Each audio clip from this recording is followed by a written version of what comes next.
Добрый день, меня зовут Минюхин Игорь, я первый вице-президент группы компании «Технотранс», отвечаю за стратегию развития группы и международное направление бизнеса, которое мы сейчас очень активно развиваем. И, собственно, об этом направлении я бы хотел рассказать в этом видео. Можно выделить как минимум 4 направления применения нашей платформы в контексте международного сотрудничества. Во-первых, нашу платформу можно использовать при экспорте российской высокотехнологичной продукции за рубеж и наоборот, при импорте такой продукции, зарубежной продукции российскими компаниями. Базовый функционал нашей платформы, который уже успешно был использован на практике при экспорте российской авиационной продукции и продукции кораблестроения. Можно уверенно сказать, что использование нашей платформы при экспорте высокотехнологичной продукции российскими коммерческими государственными структурами даст этим структурам серьезное конкурентное преимущество. А в случае с импортом такой продукции российскими компаниями сильно повысит эффективность эксплуатации, техобслуживания и ремонта. Второе направление, которое я хотел бы обозначить, это локализация высокотехнологичных производств российских за рубежом. И, соответственно, в обе стороны локализация зарубежных производств в России. Что хотел бы отметить, что помимо базового функционала платформы, который включает, среди прочего, инструменты разработки технической документации и логистической поддержки, у платформы есть одна очень важная особенность, касающаяся системы управления знаниями. Ведь очевидно, что создание любого производства и особенно его локализация в другой стране требует оперативной подготовки квалифицированного персонала, квалифицированных кадров.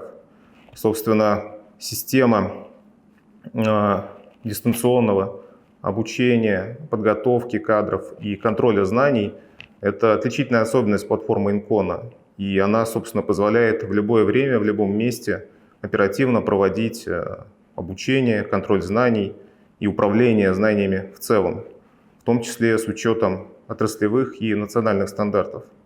Можно сказать, что данная платформа, данный элемент нашей платформы может стать основой системы управления знаниями как корпоративного, так и отраслевого и даже национального масштаба.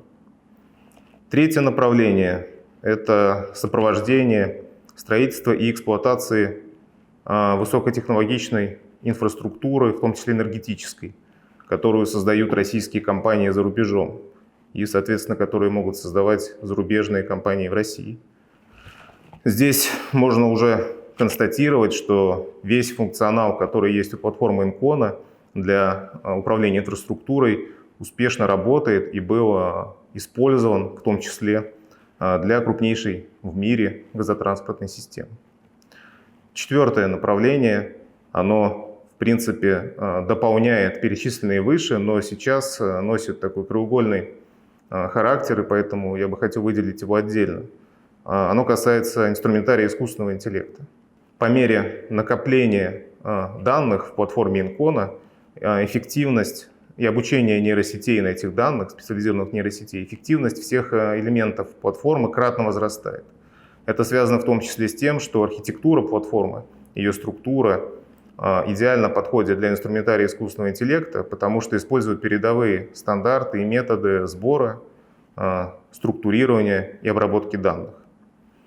Вот такие 4 направления хотел бы обозначить. И в заключение хотел бы сказать, что изначально решения группы компаний «Технотранс» разрабатывались, чтобы стать элементом системы для эффективного трансфера технологий в сфере военно-промышленного, военно-технического сотрудничества России с зарубежными партнерами. Даже само название «Технотранс» расшифровывается как технологический трансфер.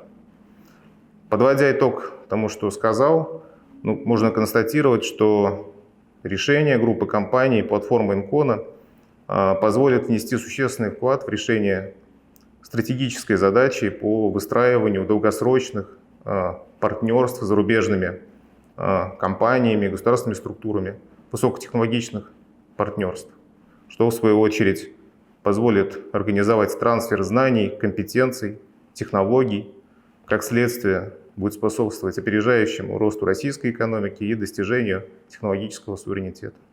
Спасибо.